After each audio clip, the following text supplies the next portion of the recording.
एक common investor यदि ये चाहता है कि उसके इन्वेस्टमेंट का 75% लार्ज कैप, मिड कैप और स्मॉल कैप में बराबर बराबर प्रोपोर्शन में इन्वेस्टमेंट हो जाए, फंड डाइवर्सिफाई हो जाए, तो उसके पास दो ऑप्शन हैं। या तो large cap, mid cap, small cap के हर सेगमेंट में वो अच्छे फंड को शॉर्टलिस्ट करे और अपने इन्वेस्टमेंट का 25% लार्ज कैप में, 25% मिड कैप में और 25% स्मॉल कैप में इन्वेस्ट करते हैं। बाकी जो 25% बचते हैं अपने चॉइस के हिसाब से कहीं भी इन्वेस्ट करते हैं, आइदर इन इक्विटी इटसेल्फ और other than equity, that is in debt fund. दूसरी परिस्थिति ये हो सकती है कि वो इन्वेस्टर जो है ना ही उसके पास इतना समय है कि large cap, mid cap, small cap में अच्छे फंड को शॉर्टलिस्ट करे और न ही उसको शॉर्टलिस्ट करने की समझ है। इन दोनों ही परिस्थितियों में उनके लिए बेहतर है को मल्टी कैप सेगमेंट में इन्वेस्ट कर दें, जहां की सेबी के क्लासिफिकेशन के हिसाब से मल्टी कैप सेगमेंट आपके फंड का कम से कम 75% इक्विटी में इन्वेस्ट करेंगे और वो 75% जो इन्वेस्ट करेंगे उसमें कम से कम 25% स्मॉल कैप, 25% मिड कैप और 25% लार्ज कैप में इन्वेस्ट करेंगे फंड मैनेजर। बाकी 25% डिपेंड करता है फंड मैनेजर के विजडम पे, वो 25% को कहाँ, किस एसेट क्लास में या किस सेगमेंट में एसेट को एलोकेट करता है। आज हम चर्चा करेंगे इसी बात पे कि यदि हमने मल्टी कैप सेगमेंट में इन्वेस्टमेंट किया है either through SIP mode of investment और लमसम मोड ऑफ इन्वेस्टमेंट, तो क्या हमारा फंड का कम से कम 75% लार्ज कैप, मिड कैप और स्मॉल कैप में बराबर प्रोपोर्शन में डाइवर्सिफाई हो रहे हैं या नहीं।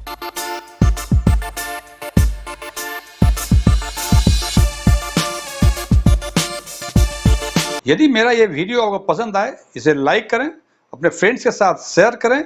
कुछ चीज़ें अच्छी लगी हो कमेंट करके बताएं, कुछ चीज़ें अच्छी नहीं लगी हो इसके बारे में ज़रूर बताएं। और यदि आप पहली बार हमारे चैनल को विजिट कर रहे हैं तो सब्सक्राइब करें और बगल में बेल आइकन को जरूर दबाएं ताकि हमारे सभी नए वीडियो की नोटिफिकेशन आपको लगातार मिलती रहे। S1 टेक्सविन में आपका एक बार फिर से स्वागत है। मेरा नाम DM झा है। इस पर चर्चा आगे करने के पहले हम इसे कुछ बैकग्राउंड में जाना चाहेंगे सो दैट कि आपको आगे की बातें ठीक ढंग से समझ में आ जाए। सेबी ने अक्टूबर 2017 में एक सर्कुलर जारी किया। अक्टूबर 2017 के पहले क्या हो रहा था कि एएमसीज फंड लॉन्च कर रहे थे, नाम कुछ और दे रहे थे और उनमें पोर्टफोलियो का कंपोजिशन कुछ और हो रहा था, जिसके चलते इन्वेस्टर्स को ये दिक्कतें हो रही थी कि जिसको हम स्मॉल कैप कहते हैं वो वाकई स्मॉल कैप है कि नहीं, उसका क्या पार्टिकुलर डेफिनेशन है, इसका कहीं जिक्र नहीं था। Keeping in view the problems being faced by the investors, SEBI ने अक्टूबर 2017 में एक म्यूचुअल फंड्स का न्यू कैटेगराइजेशन का लिस्ट और उसका क्राइटेरिया डिसाइड किया। उसमें कई चीजें थी, इक्विटी थी, डेट थी, हाइब्रिड थी। इक्विटी में 10 फंड उस टाइम उन्होंने क्लासिफाई किया हुआ था। उसमें से 3 तो थे large cap, mid cap, small cap segment के, जो कि जैसा कि आप जानते हैं कि मार्केट कैपिटलाइजेशन के हिसाब से ये लार्ज कैप, मिड कैप और स्मॉल कैप फंड डिसाइड होते हैं। और चौथा फंड था multi cap fund. Multi cap fund के कंडीशंस थे कि उसमें मिनिमम 65% इन्वेस्टमेंट इक्विटी में होना चाहिए, जो कि कॉमन रूप से इक्विटी फंड होने के लिए ये मिनिमम क्राइटेरिया है। और ये सर्कुलर 2017 का था, ये इफेक्टिव होना था जून 2018 से। मैं फिर रिपीट कर दूं, इन्होंने बताया था उस सर्कुलर में कि मल्टी कैप का मतलब वो सारे फंड मल्टी कैप फंड कहलाएंगे जिसमें कि कम से कम 65% इन्वेस्टमेंट इक्विटी में हो और 35% डिपेंड करता है फाइनेंशियल मैनेजर, फंड मैनेजर के विजडम पे कि वो डेट में करे या डिफरेंट सेगमेंट्स ऑफ इक्विटी में ही करे। ये सब डिपेंड करता था उनके विजडम पे, उनकी इच्छाएं पे छोड़ दी थी। और इसका बेसिक पर्पस था कि इन्वेस्टर जो अपने फंड को डाइवर्सिफाई करना चाहता है डिफरेंट फंड्स में, वो फंड मैनेजर उसको डाइवर्सिफाई करे अकॉर्डिंगली।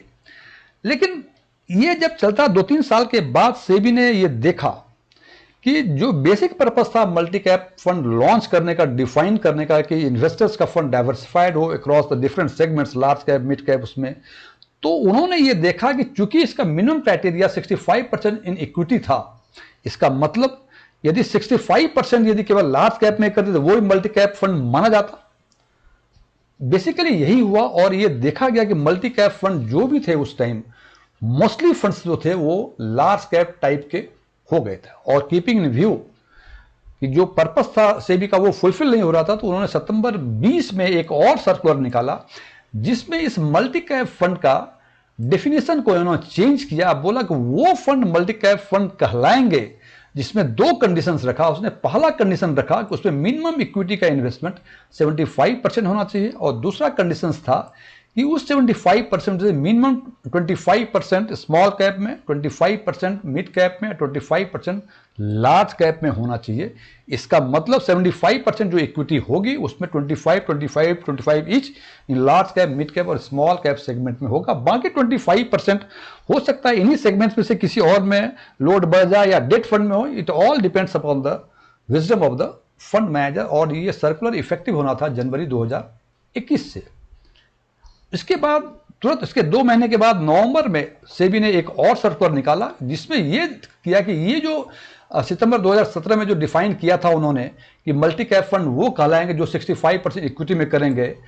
हो सकता है कि कुछ फंड अभी भी पड़े हुए हों, उस फंड का क्या होगा, बिकॉज अब तो उनका मल्टी कैप वो रहा नहीं, बिकॉज मल्टी कैप होने के लिए 75% इक्विटी में होना चाहिए था। तो उन्होंने कहा, उन्होंने एक नया फंड को रिनेम किया और उसको नाम दिया फ्लेक्सी कैप फंड। और इसका मतलब फ्लेक्सी फंड का जो डिफाइन किया उन्होंने कहा वो सारे इक्विटी फंड जिनका इन्वेस्टमेंट 65% कम से कम इक्विटी में होगा वो माने जाएंगे फ्लेक्सी कैप फंड। और इसके साथ साथ उन्होंने एक चीज और भी बताई कि scheme for a particular category, ध्यान से देखिए, scheme for a particular category the scheme name shall be same as the scheme category. इसका मतलब सिंपल सामान्य शब्दों में कि यदि किसी फंड का नाम रखते हैं मल्टी कैप फंड, इसका मतलब ये नाम से पता होना चाहिए कि उसमें 25 etch large cap, mid cap, small cap में है। यदि लार्ज कैप नाम रखते हैं तो उसे मालूम होना चाहिए कि मिनिमम 80% इन्वेस्टमेंट लार्ज कैप में होगा। एंड अकॉर्डिंगली इन्वेस्टर नाम देख के समझ लें कि ये किस स्कीम का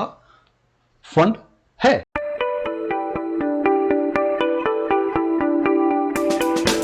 अब हम देखेंगे कि सितंबर 2020 में जो सेबी ने मल्टी कैप को रीडिफाइन किया जिसमें कहा कि 75% इक्विटी में होना चाहिए और उस 75% में से 25 each in large cap, mid cap, small cap में होना चाहिए। तो आज के दिन में उन मल्टी कैप फंड्स की स्थिति क्या है? तो आज के दिन में टोटल 22 फंड हैं मल्टी कैप फंड में। उसमें से 3 फंड जो हैं जिन्होंने अपना डिक्लेयर नहीं किया है पोर्टफोलियो, बिकॉज जो वो 3 फंड हैं वो केनरा और मिरे एसेट और व्हाइट ओक के मल्टी कैप फंड हैं, बिकॉज ये रिसेंटली लॉन्च हुए हैं। केनरा 28 जुलाई को लॉन्च हुआ है, मिरे एसेट 21 अगस्त को लॉन्च हुआ है और व्हाइट ओक 31 अगस्त को लॉन्च हुआ है। सो इन्होंने अपना पोर्टफोलियो डिक्लेयर नहीं किया है। इट मीन्स आज के दिन में टोटल 19 फंड हैं मल्टी कैप फंड में जिसका ये पोर्टफोलियो आप देख सकते हैं। और उस पोर्टफोलियो को देखने से हमें यह लगता है कि उन 19 फंड्स में से जो इक्विटी पोर्शन का जो इन्वेस्टमेंट है वो एवरेज इक्विटी में 94.36% है। इसका मतलब मल्टी कैप होने के लिए होना चाहिए था 65% कम से कम इक्विटी में, जो कि पहला कंडीशन वो फुलफिल करता है। और ये एवरेज जो 94.36% है आउट ऑफ 19 फंड्स जो बताया आपको, सबसे अधिक एचएसबीसी में 99.26% इन्वेस्टमेंट जो है वो इक्विटी फंड में है और सबसे कम क्वांट एक्टिव फंड में 66.8% इन्वेस्टमेंट इक्विटी फंड में है। अब इन इक्विटी फंड का देखते हैं कि लार्ज कैप, मिड कैप और स्मॉल कैप में क्या सेग्रीगेशन है इनका। तो हम देखते हैं कि लार्ज और जायंट कैप में जो एवरेज इन्वेस्टमेंट है इन 19 फंड्स में वो 46.62% है लार्ज कैप में, और लार्ज कैप और जायंट कैप मिला के सबसे जो अधिक परसेंटेज इन्वेस्टमेंट है वो सुंदरम में, दैट इज 53.53%, और बैंक ऑफ इंडिया में सबसे कम है 38.37%। अब बात करते हैं मिड कैप की। मिड कैप की बात यदि देखते हैं तो एवरेज इन्वेस्टमेंट जो है मल्टी कैप फंड में जो आज के दिन में एग्जिस्ट कर रहा है 37.68% है। सबसे अधिक इन्वेस्टमेंट मिड कैप में है एक्सिस मल्टी कैप में 50.10% और सबसे कम कोटक में है 31.17%। और अब स्मॉल कैप यदि बातें करें तो हम देखते हैं कि एवरेज इन्वेस्टमेंट स्मॉल कैप में in all 19 multi cap fund small cap stock में 15.70% है। बैंक ऑफ इंडिया में सबसे अधिक 25.05% है और बड़ौदा पीएनबी परिवास में इट इज 5.53 जो सबसे कम है स्मॉल कैप स्टॉक में इन्वेस्टमेंट।